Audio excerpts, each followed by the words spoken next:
saat itu. Kalau diuangkan sekarang 2,5 M. Mahasiswa, nggak tahu apa-apa. Dan waktu itu saya mulai bekerja dan saya mulai meniti karir saya sebagai seorang pengusaha di perusahaan saya waktu itu. Dan waktu itu penghasilan 2,5 juta. Coba Anda pikirkan, uang 2,5 juta bisa nggak ngelunasi 500 juta? Kalaupun bisa, berapa tahun? Sudah, Anda bingung hitungnya. Saya hitung aja, 20 tahun. Itu pun dengan syarat kalau ada terima gaji langsung dibayarkan hutang. Nggak boleh dibuat beli makan, nggak boleh. Ya, 20 tahun. Jadi artinya kalau usia 22 tahun, hari ini usia saya kalau tambah 20 tahun, harusnya 42 tahun ya, harusnya hutangnya belum lunas. Tapi puji syukur kepada Tuhan, dalam waktu 3,5 tahun hutangnya semua lunas. 3,5 tahun. Nggak tepuk tangan nggak apa-apa. Tepuk tangan itu baik untuk tangan. Mengapa? Kalau Anda nggak rajin tepuk tangan, itu kena stroke loh nanti. Bener. Ya, seling rajin tepuk tangan itu baik. Coba saya mau dengar tepuk tangannya. Bayangkan kondisi saya saat itu, orang tua udah jual semuanya, toko dijual, mobil dijual, dan yang paling parah, yaitu saya harus kehilangan mama saya yang tercinta. Bahkan biaya bulan pertama di rumah sakit, itu 150 juta. Karena mama saya terkena satu penyakit yang entah namanya apa, membuat koma dan matanya hitamnya bisa ke sini. Itu seperti kayak orang koma. Ujung-ujungnya saya baru tahu namanya penyakitnya encephalitis. Ya, itu penyakit yang ditimbulkan oleh satu virus nyamuk dan merusak otak, sel otak dalam waktu singkat semua sel otak rusak. Habis. Ya, aneh. Jadi itu sepertinya sangat-sangat memilukan ya. Sudah uang nggak ada, aset nggak punya. Cicilan mobil, waktu itu saya sudah mulai mencicil mobil, itu pun belum lunas. Itu pun kalau saya mau jual, bayar cicilannya aja masih rugi gitu. Gimana dalam kondisi seperti itu, aduh, biaya rumah sakit lagi, besar. Dan biaya rumah sakit nggak apa-apa, meninggal pula. Nah ini betul-betul kondisi yang sangat minus dan memilukan. Saya kehilangan uang nggak apa-apa, tapi saya nggak boleh kehilangan orang yang saya cintai. Ya, waktu itu saya nggak bisa terima. Maka tadi saya bisa bilang ikhlas. Ibu pergi ikhlas nggak? Ikhlas. Ikhlas di mulut. Tapi betul-betul masih belum dari hati. Perasaannya masih belum bisa terima. Nah, ini penting.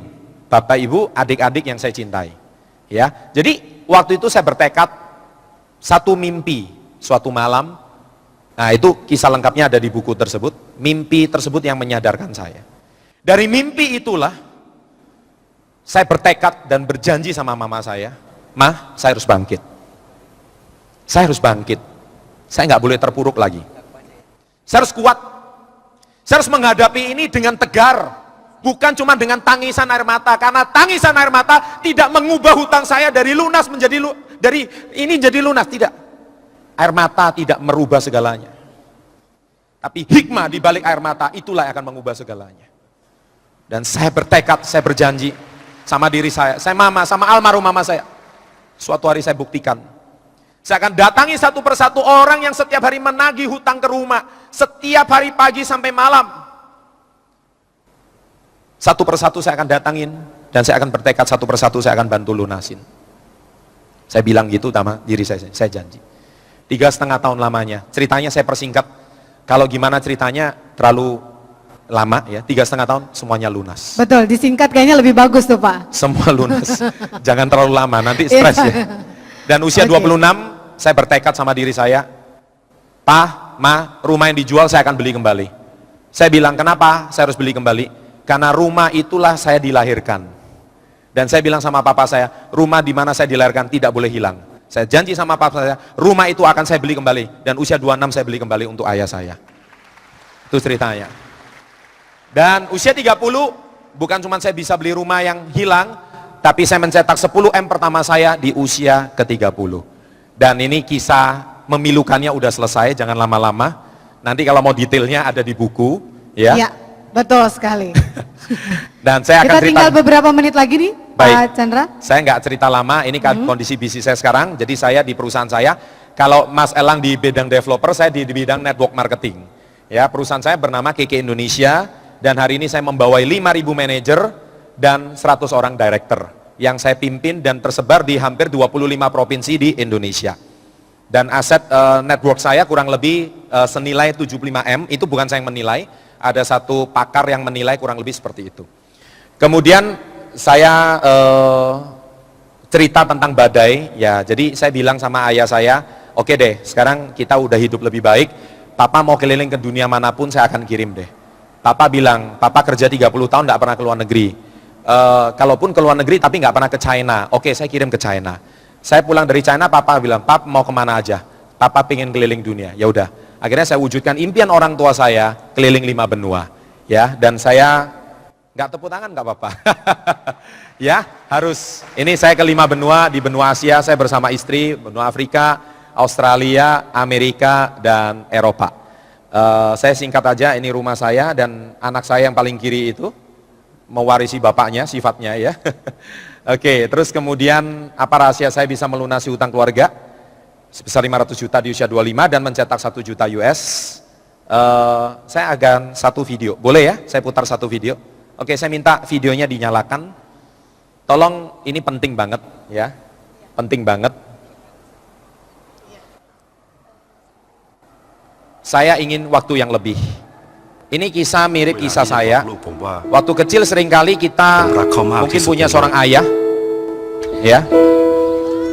Kondisi ibu nggak ada, ibu meninggal, dan karena kita beda generasi, ayah olah kolot kuno, tapi anak pengen sukses dan maju. Kita hobinya ngeband. Orang tua nggak tahu dunia kita. Orang tua cuma bisanya suruh kita sekolah belajar. Tapi mungkin kita punya idealisme kita sendiri. Kita pengen sukses. Tidak salah. Tapi ingat, Anda harus punya satu impian yang kuat untuk membahagiakan kedua orang tua Anda. Ini yang saya lakukan. Dan suatu hari ketika dia sukses menjadi seorang penyanyi terkenal, orang tuanya ingin menghadiri konsernya, tapi apa disangka? Ayah kita harus meninggalkan kita selama-lamanya. Terjadi suatu kecelakaan atau tragedi kecil yang mungkin tidak disangka oleh diri kita. Di saat kita ingin menyenangkan hati orang tua, tapi terlambat. Adik-adik yang saya cintai, berjuanglah dari sekarang, berjuanglah secara dini. Jangan tunggu Anda sukses baru senangkan orang tua. Tapi sebisa mungkin Anda menyenangkan orang tua Anda, sebisa mungkin, secepat mungkin Anda bisa senangkan. Karena kita tidak tahu kapan orang tua kita masih ada. Ketika saya memikirkan orang tua saya, maka luar biasa bisnis saya dilindungi oleh Tuhan. Ingat, ada satu kutipan bagus, ketika Anda memikirkan orang lain, Tuhan akan memikirkan Anda.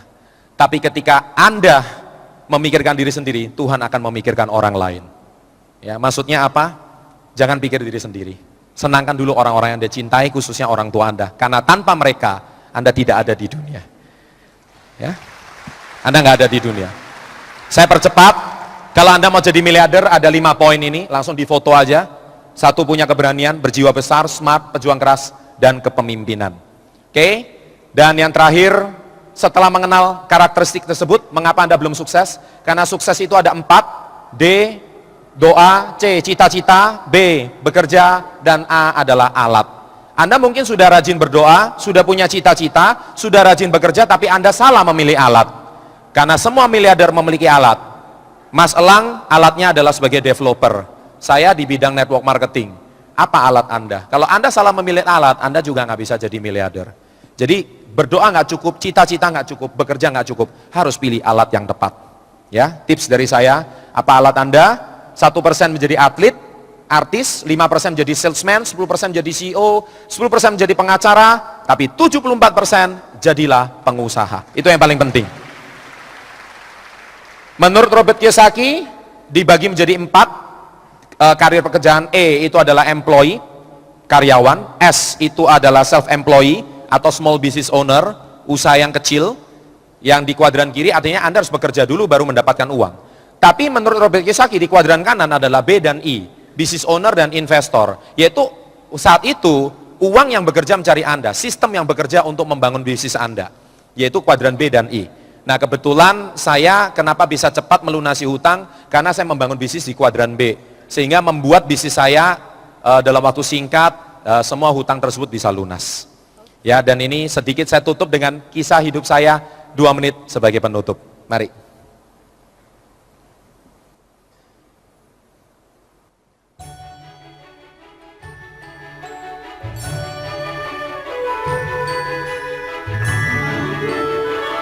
Tadi saya udah ceritakan, saya juga seorang atlet bela diri ya, dulunya.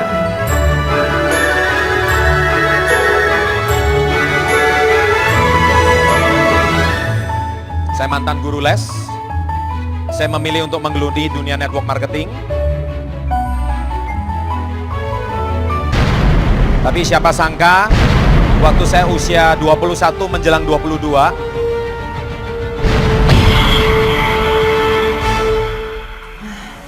akhirnya kekhawatiran mama terbukti. ini adalah pemeran figuran, Orang itu betul-betul pemeran figuran untuk menggantikan almarhum ayah dan ibu saya semestinya waktu dia itu. meminjam uang 500 juta. Ternyata mama yang dituduh meminjam dia uang. Hah?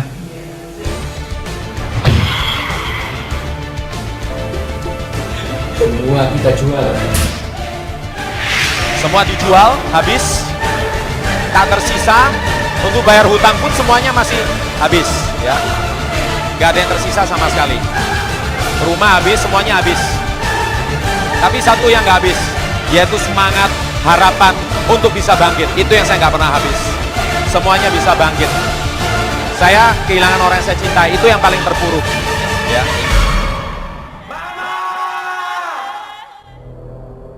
Saya sempat stres, depresi, bingung waktu itu kondisinya, cemas, sedih, putus asa, bahkan saya sempat hampir bunuh diri.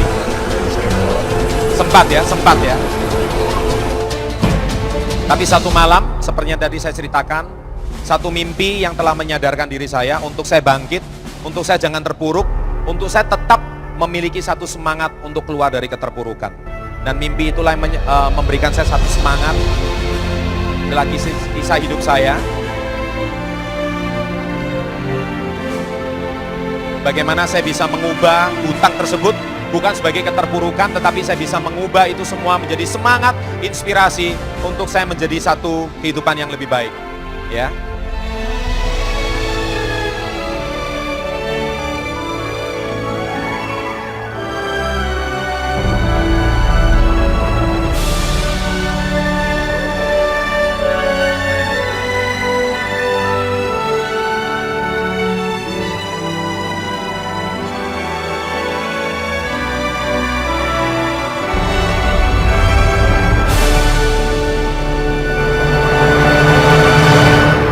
Badai pasti berlalu. Terima kasih. Bapak Ibu sekalian, sukses untuk Anda semuanya. Salam hebat luar biasa untuk Anda para adik-adik.